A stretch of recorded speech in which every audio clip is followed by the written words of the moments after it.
Hello guys, welcome back to our channel.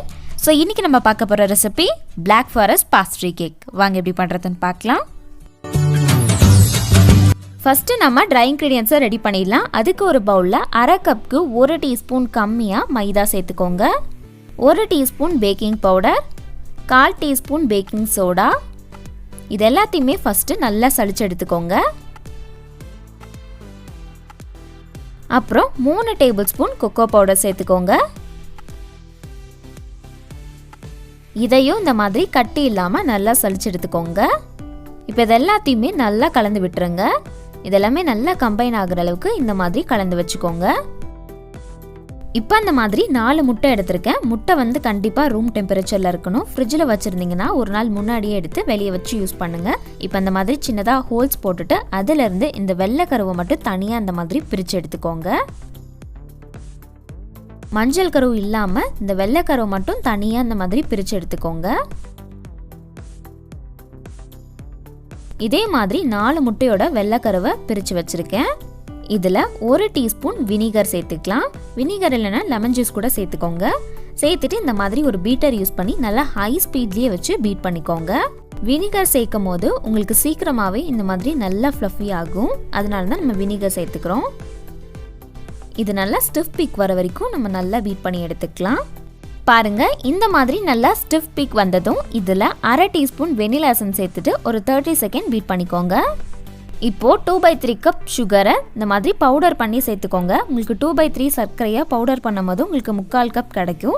இதை இந்த மாதிரி கொஞ்சம் கொஞ்சமாக சேர்த்துட்டு நல்லா பீட் பண்ணிக்கோங்க. ஃபர்ஸ்டே வந்து எல்லா பவுடர் சுகரையும் சேர்க்க வேண்டாம். இப்போ எல்லா பவுடர் சுகரையும் சேர்த்து இந்த மாதிரி நல்லா பீட் பண்ணதுக்கப்புறமா இந்த மாதிரி நல்லா ஸ்டிஃப் பீக் வந்திருக்கணும். இப்போ நம்ம தனியாக பிரித்து வச்சுருக்க அந்த மஞ்சள் கருவை ஒன்று ஒன்றா சேர்த்துட்டு இந்த மாதிரி நல்லா மிக்ஸ் பண்ணி விட்டுக்கோங்க. ரொம்ப பொறுமையாக மிக்ஸ் பண்ணி விடுங்க. அந்த எக் ஒயிட் வந்து நல்லா பிரேக் ஆகாமல் cut and fold method use பண்ணி பொறுமையாக மிக்ஸ் பண்ணிக்கோங்க. இதே மாதிரி எல்லா மஞ்சள் கருவும் ஒன்று ஒன்றா சேர்த்துட்டு இந்த மாதிரி நல்லா மிக்ஸ் பண்ணிக்கோங்க. இப்போ எல்லாமே மிக்ஸ் பண்ணதுக்கப்புறமா இதில் ஒரு 1/2 டீஸ்பூன் வெனிலா எசன்ஸ் சேர்த்துக்கோங்க. அப்போ தான் வந்து நமக்கு எக்கோட ஸ்மெல் வந்து வராது. இப்போ அதை லைட்டாக இந்த மாதிரி மிக்ஸ் பண்ணிக்கோங்க. அப்புறம் 1/4 கப் எண்ணெய் சேர்த்துக்கோங்க. நான் வந்து 2 டேபிள் ஸ்பூன் நெய், 2 டேபிள் ஸ்பூன் எண்ணெய் சேர்த்துருக்கேன். நீங்கள் வந்து கம்ப்ளீட்டாக எண்ணெய் மட்டும் சேர்த்தாவே பரவாயில்ல. இதை இந்த மாதிரி கொஞ்சம் கொஞ்சமாக சேர்த்து நல்லா மிக்ஸ் பண்ணி விட்டுக்கோங்க. அப்புறம் நம்ம மிக்ஸ் பண்ணி வச்சுருக்க ட்ரை இன்க்ரீடியன்ஸையும் கொஞ்சம் கொஞ்சமாக சேர்த்துட்டு நல்லா பொறுமையாக மிக்ஸ் பண்ணி விட்டுக்கோங்க. இது கம்ப்ளீட்டாக மிக்ஸ் பண்ணதுக்கப்புறம் தான் அடுத்தது சேர்க்கணும்னு அவசியம் இல்லை. லைட்டாக அந்த மாதிரி நல்லா மிக்ஸ் ஆனதும் அடுத்து கொஞ்சமாக சேர்த்துக்கோங்க. ஃபஸ்ட்டே எல்லாத்தையும் சேர்த்துட்டிங்கன்னா நமக்கு மிக்ஸ் பண்ணுறதுக்கு ரொம்ப கஷ்டமாக இருக்கும். அதனால தான் இந்த மாதிரி கொஞ்சம் கொஞ்சமாக சேர்த்து நல்லா மிக்ஸ் பண்ணி விட்டுக்கிறோம். இப்போ பாருங்கள், இந்த அளவுக்கு பேட்டரை நல்லா மிக்ஸ் பண்ணி எடுத்தால் போதும். ஓவர் மிக்ஸும் பண்ணக்கூடாது. இப்போ நமக்கு இந்த மாதிரி ஒரு ஸ்கொயர் டின் வேணும். அதை இந்த மாதிரி சைடில் மட்டும் ஆயிலை இந்த மாதிரி அப்ளை பண்ணிவிட்டு சென்டரில் இந்த மாதிரி ஒரு பட்டர் பேப்பர் வச்சுக்கோங்க. அடுத்தது அதுக்கு மேலேயும் லைட்டாக ஆயில் அப்ளை பண்ணி விட்டுக்கோங்க. இப்போ இந்த பேட்டரை இதுக்குள்ளே நம்ம சேர்த்துக்கலாம். சேர்த்ததுக்கப்புறமா இதை ஒரு 2-3 தடவை இந்த மாதிரி நல்லா டேப் பண்ணி விட்டுக்கோங்க. அப்புறமா ஒரு டூத் பிக் வச்சு இந்த மாதிரி பண்ணி விட்டிங்கன்னா ஏர் பபிள்ஸ் எல்லாமே ரிலீஸ் ஆகிடும். இன்றைக்கி நம்ம இட்லி பாத்திரத்தில் எப்படி பண்ணுறதுன்னு பார்க்கலாம். ஃபஸ்ட்டு ஒரு லேயர் சால்ட் சேர்த்துட்டு இதை க்ளோஸ் பண்ணி ஒரு 15 நிமிஷம் ப்ரீ ஹீட் பண்ணி எடுத்துக்கோங்க. ப்ரீ ஹீட் பண்ணதும் அதுக்குள்ளே ஏதாவது ஒரு ஸ்டாண்ட் வச்சுட்டு அதுக்கு மேலே இந்த கேக் டின் உள்ளே வச்சு க்ளோஸ் பண்ணி ஒரு 15 மினிட்ஸ் பேக் பண்ணி எடுங்க.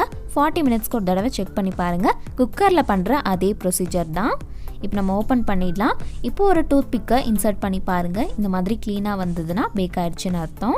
இப்போ நம்ம வெளியில் எடுத்துடலாம். இப்போ நம்ம செரி சிரப் பண்ணுறதுக்காக ஒரு பேனில் 3 டேபிள் ஸ்பூன் சர்க்கரை சேர்த்துக்கோங்க. 1/4 கப் சின்னதாக கட் பண்ணி வச்சுருக்க செரி, அப்புறம் 3/4 கப் தண்ணி சேர்த்துக்கோங்க. இப்போ அதை நல்லா ஹை ஃப்ளேம்லேயே வச்சுட்டு அந்த சர்க்கரை நல்லா கரைஞ்சி இந்த தண்ணி நல்லா கொதிக்கணும். அந்த செரியோட எசன்ஸ் எல்லாமே அந்த தண்ணியில் நல்லா இறங்கி சர்க்கரை கரையிற வரைக்கும் நம்ம நல்லா ஒரு 2 நிமிஷம் மிக்ஸ் பண்ணி விட்டுக்கலாம். இப்போ பாருங்கள், சர்க்கரை கம்ப்ளீட்டாக கரைஞ்சதும் ஸ்டவ் ஆஃப் பண்ணிடலாம். இப்போ ஒரு பவுலில் 1 கப் நல்லா சில்லுன்னு இருக்க விப்பிங் க்ரீம் சேர்த்துக்கோங்க. சேர்த்துட்டு ஒரு பீட்டர் யூஸ் பண்ணி இந்த க்ரீம் வந்து கொஞ்சம் நல்லா திக்காகிற வரைக்கும் பீட் பண்ணால் போதும். பாருங்க, இந்த அளவுக்கு க்ரீம் நல்லா திக்கானதும் இதில் 3 டேபிள் ஸ்பூன் பவுடர் சுகர் சேர்த்துக்கோங்க. ஒவ்வொரு விப்பிங் க்ரீமும் ஒவ்வொரு மாதிரி. இதுக்கு முன்னாடி நான் யூஸ் பண்ண ஃபில்ஸ்பெரி அப்படிங்கிற பிராண்டில் ஸ்வீட்னஸ் கரெக்டாக இருக்கும், அதனால் நம்ம சேர்க்க வேண்டாம். இப்போ நான் யூஸ் பண்ணுற ஃபியோனா அப்படிங்கிற பிராண்டில் ஸ்வீட்னஸ் கம்மியாக இருக்கிறதுனால நான் சேர்த்துக்கிறேன். உங்களோட விப்பிங் க்ரீம் எந்த மாதிரியோ அதுக்கேற்ற மாதிரி நீங்கள் ஸ்வீட்னஸ் சேர்த்துக்கலாம்.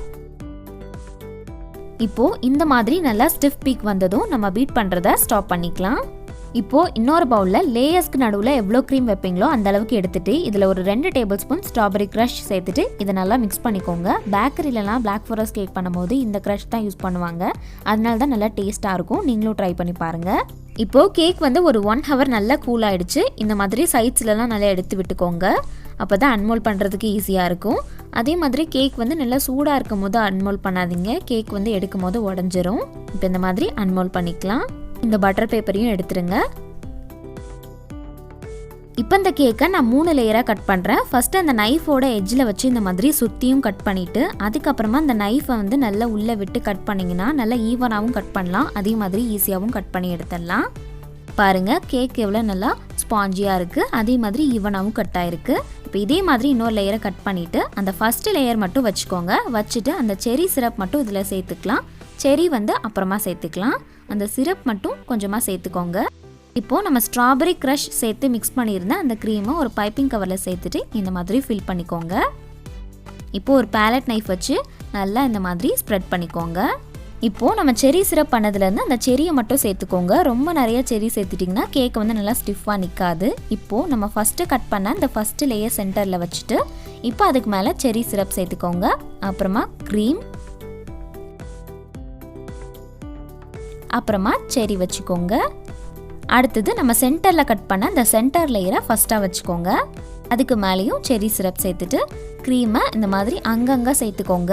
இப்போ வந்து நம்ம க்ரம் கோட் பண்ண போகிறோம், அதனால் ஃபஸ்ட்டு சைடில் இந்த மாதிரி நல்லா ஈவன் பண்ணிட்டு மேலே இருக்க க்ரீமை இந்த மாதிரி அப்ளை பண்ணிக்கோங்க. க்ரம் கோட் அப்படின்னா நல்ல ஒரு தின் லேயர் ஆஃப் க்ரீமை வந்து அந்த கேக் மேலே அப்ளை பண்ணுறது தான் க்ரம் கோட்னு சொல்லுவாங்க. ரொம்ப நல்லா தின்னாக இருக்கணும், அந்த அளவுக்கு தான் நம்ம க்ரீம் அப்ளை பண்ணணும். இப்போ இந்த அளவுக்கு அப்ளை பண்ணதும் இதை வந்து நம்ம ஃப்ரிட்ஜில் ஒரு 1 hour அப்படியே வச்சிடலாம்.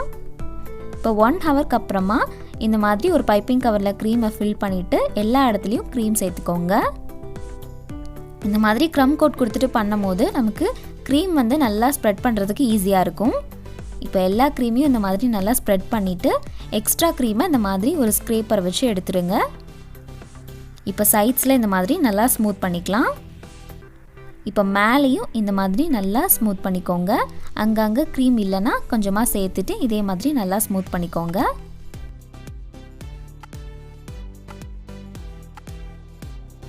இப்போது இந்த மாதிரி ஒரு ஸ்க்ரேப்பர் வச்சுட்டு நல்லா நீட்டாக இந்த மாதிரி ஸ்க்ரேப் பண்ணி விட்டுக்கோங்க. இப்போது அந்த எட்ஜஸை நல்லா இந்த மாதிரி ஷேர் பண்ணிவிட்டு மேலேயும் இந்த மாதிரி நல்லா ஸ்மூத் பண்ணி விட்டுக்கோங்க. அவ்வளோதான். இப்போ ஒரு பைப்பிங் கவரில் சாக்லேட் கனாஷ் சேர்த்துட்டு அந்த டிப்பை சின்னதாக கட் பண்ணிவிட்டு இப்போ ஸ்கொயர் ஷேப் கேக் இருக்குது அப்படின்னா அதுக்கு இந்த மாதிரி நல்லா க்ராஸாக லைன் போட்டுக்கோங்க.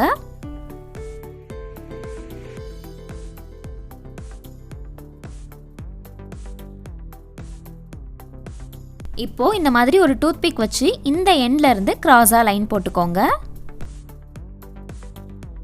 இப்போ இந்த மாதிரி பண்ணதுக்கப்புறமா அதுக்கு ஆப்போசிட் டைரக்ஷனில் அந்த கேப்பில் இந்த மாதிரி லைன் போட்டுகிட்டே வாங்க. அவ்வளோதான். இப்போ நீங்கள் கேக்கை கட் பண்ணுறதுக்கு முன்னாடி இந்த மாதிரி எவ்வளோ பீசஸாக கட் பண்ண போகிறீங்களோ அதுக்கேற்ற மாதிரி இந்த மாதிரி நைஃப் வச்சு லைட்டாக மார்க் பண்ணிக்கோங்க. நான் வந்து ஒரு 6 பீஸ் அளவுக்கு மார்க் பண்ணியிருக்கேன். இன்றைக்கி நான் வந்து இந்த 2D நாசல் தான் யூஸ் பண்ணுறேன். இது ஒரு பைப்பிங் கவரில் சேர்த்துட்டு இந்த மாதிரி அந்த எட்ஜஸில் நீங்கள் வந்து ரோஸ் டிசைன் போட்டுக்கலாம், இல்லைனா வேறு எந்த டிசைன் வேணாலும் போட்டுக்கலாம். இதே மாதிரி ஒவ்வொரு பீசஸ்லையும் போட்டுட்டு அடுத்தது இந்த சாக்லேட் டெக்கரேஷன் இதுக்கு முன்னாடி வீடியோலேயே பார்த்துருப்பீங்க. அதை சின்ன பீஸாக அந்த மாதிரி கட் பண்ணி வச்சுருக்கேன். அதோட லிங்க் நான் டிஸ்கிரிப்ஷனில் கொடுக்குறேன். அடுத்தது ஒவ்வொரு ரோசஸ்க்கும் நடுவில் செரி வச்சுக்கோங்க. பிளாக் ஃபாரஸ்ட் கேக்கில் செரி இல்லைனா எப்படிங்க.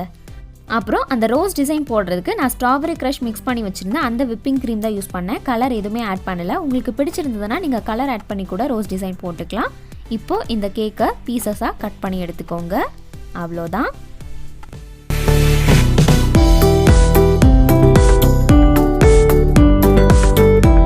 கண்டிப்பாக நீங்களும் உங்கள் வீட்டில் இந்த கேக் ரெசிபியாக மறக்காமல் ட்ரை பண்ணி பார்த்துட்டு கமெண்ட் செக்ஷனில் சொல்லுங்கள். உங்களுக்கு இந்த வீடியோ பிடிச்சிருந்தா லைக் பண்ணுங்கள், ஷேர் பண்ணுங்கள் அண்ட் ஆல்சோ சப்ஸ்கிரைபும் பண்ணிவிடுங்க. நெக்ஸ்ட் வீடியோவில் பார்க்கலாம். பாய்.